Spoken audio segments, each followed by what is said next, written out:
Welcome back to another video, everyone. So in this video, we are going to break down options. We are going to break down what are options, calls and puts, and a full option breakdown so you have a better understanding of how options work and what they are. So first and foremost, what are options?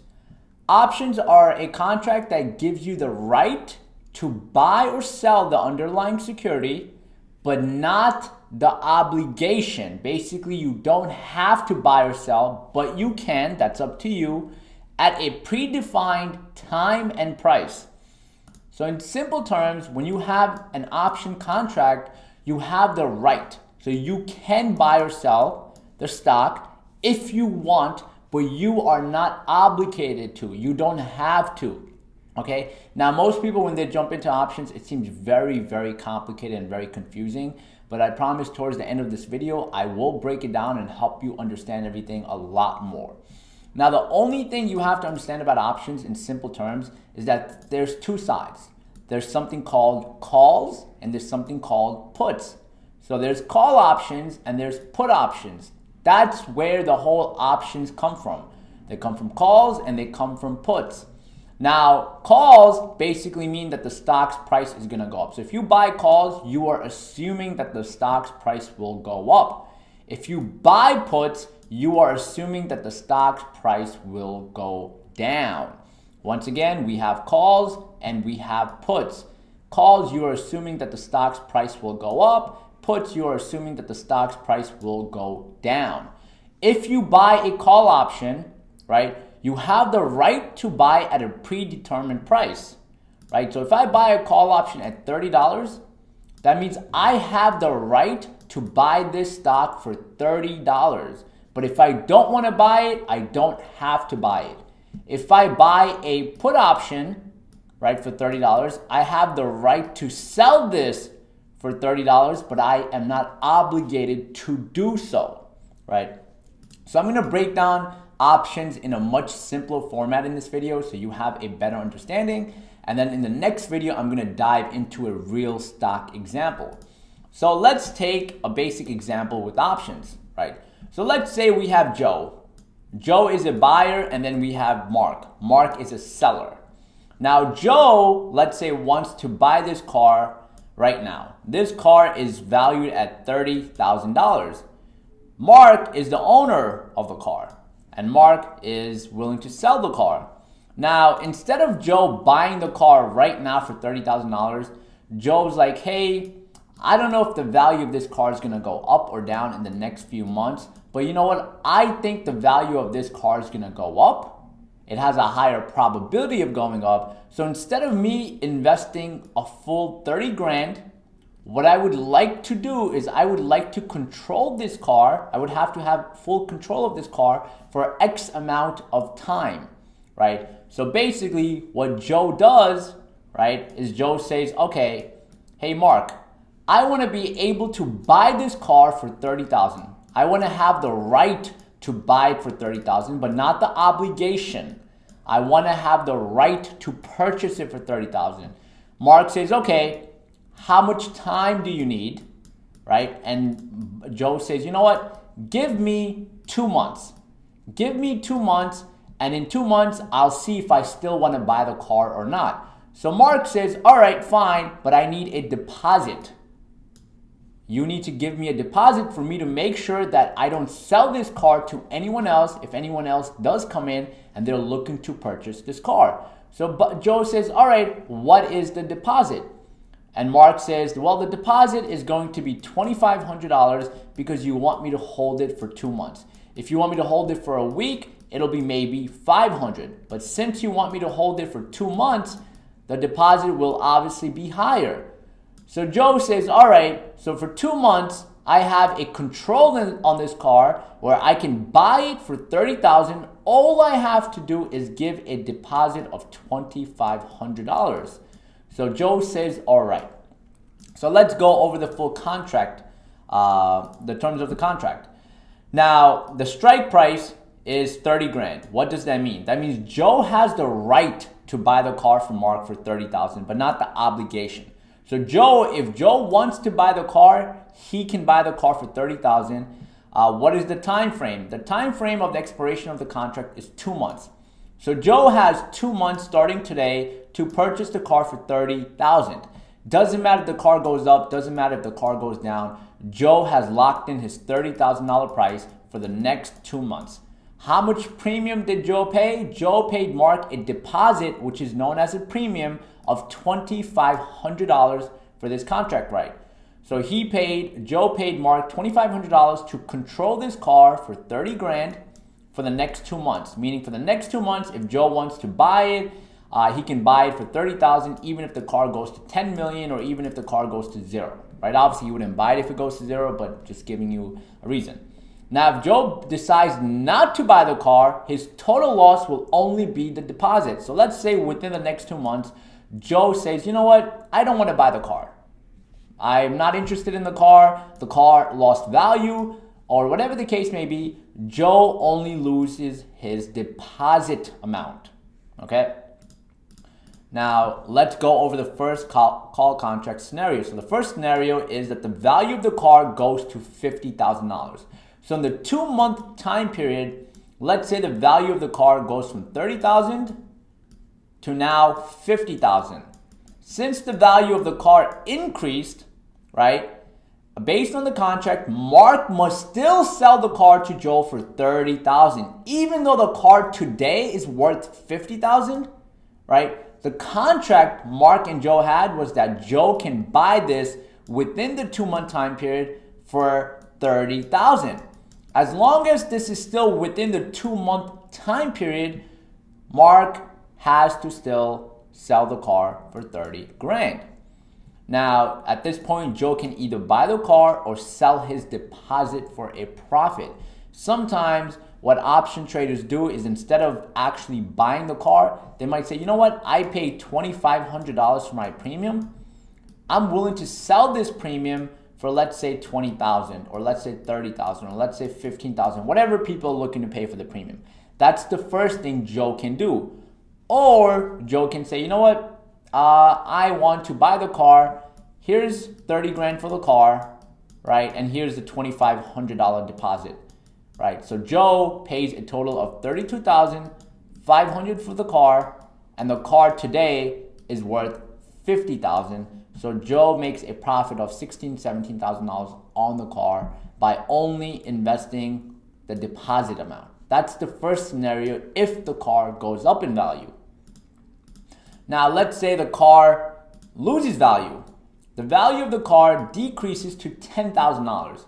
So remember, Joe has the right to buy the car for $30,000, right? Because based on the contract, Mark must sell the car to Joe for $30,000 if Joe wants it within the 2 month time period. So let's say the 2 month time period is here. Within that period, the car goes down to $10,000. Joe can either buy the car or sell his deposit, which is the premium, for a loss or let his contract expire. At this point, not a lot of people are going to pay $2,500 for his premium. They'll probably pay $100 or $200. So Joe can either sell his premium for a loss, or he can say, you know what, I'm going to buy the car, which wouldn't make sense. Why wouldn't that make sense? Because think about it, right? The car's contract is for 30 grand.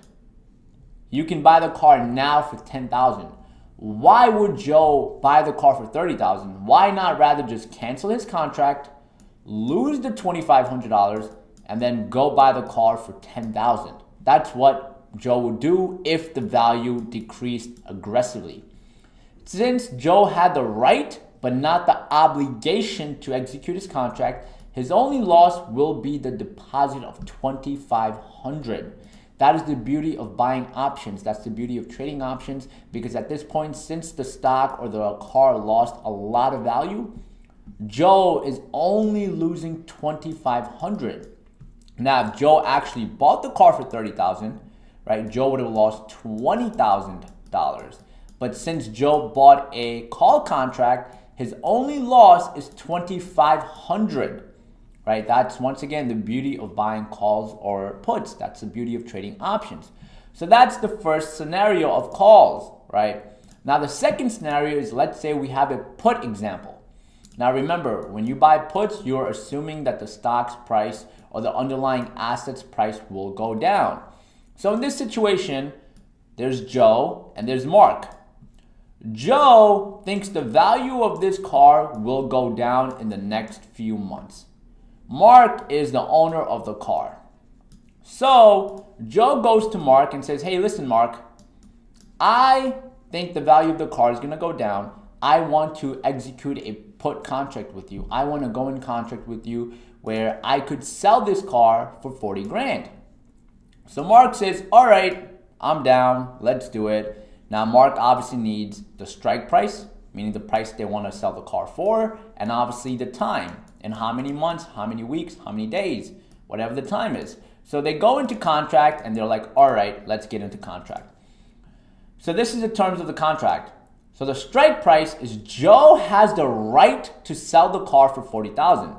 So Joe has bought the rights to sell this car for $40,000, right? The time frame is the expiration of the contract is 3 months.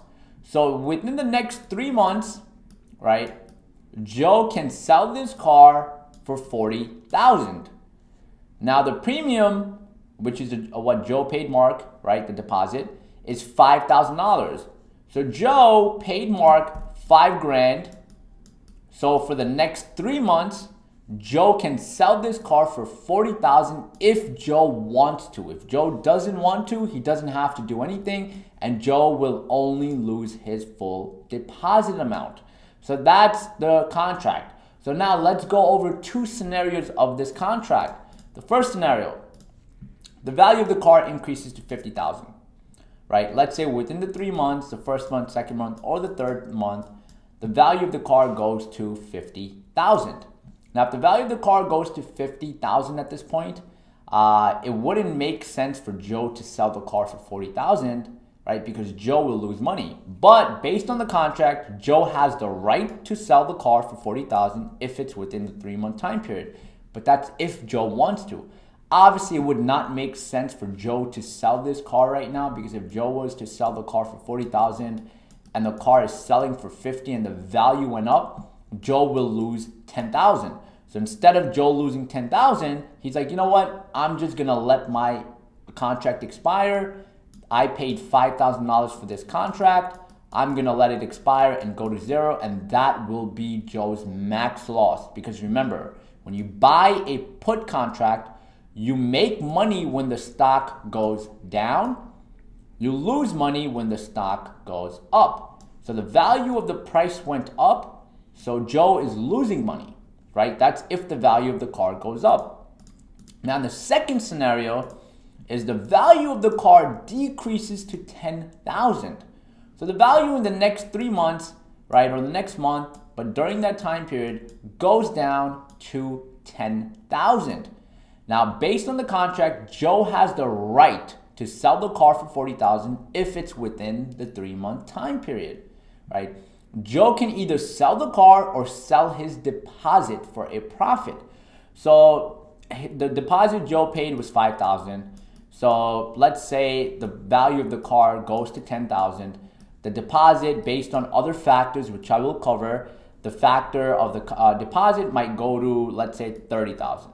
So what Joe can do is Joe can either sell his premium, sell his contract, sell his deposit to somebody else for a profit, or he can say, you know what, sell your car for $40,000 and I'm going to make that $30,000 profit in between, right? That's completely up to you if you're buying or selling a call or a put. It's up to you if you want to flip your contract or you want to execute the order and actually buy the car or buy the stock.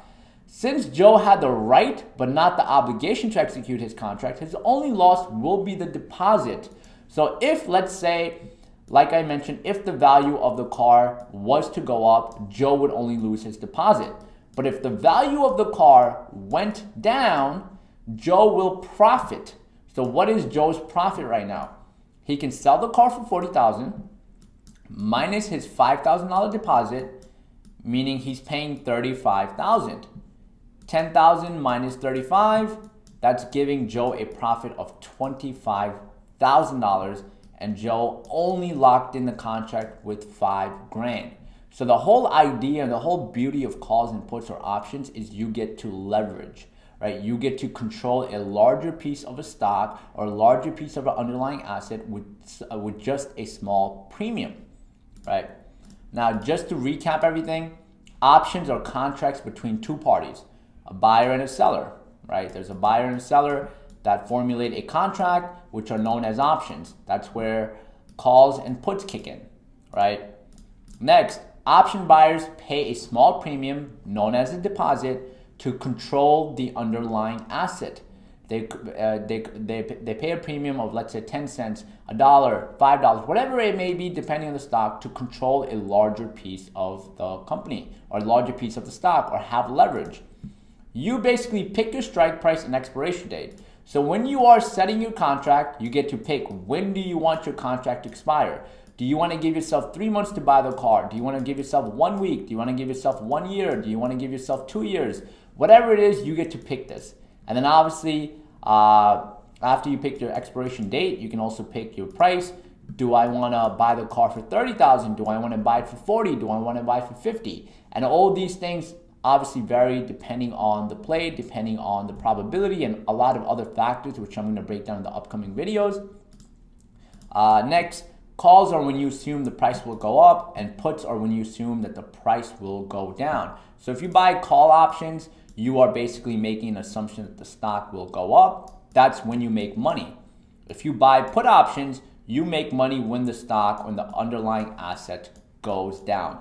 This is just the basic of options. In the next video, I'm going to show you how it works with an actual stock, and I'm going to go more in depth. As of right now, I know options look very, very attractive to many people, and people are probably like, why not trade options? Why not just touch options instead of stocks? It's because options are very, very risky, and there's a lot of other factors that go into options besides just the examples I gave. This is just a simple example for you guys to understand the back end of options, and there's a lot more that goes into it, which I'm going to break down in the next upcoming videos.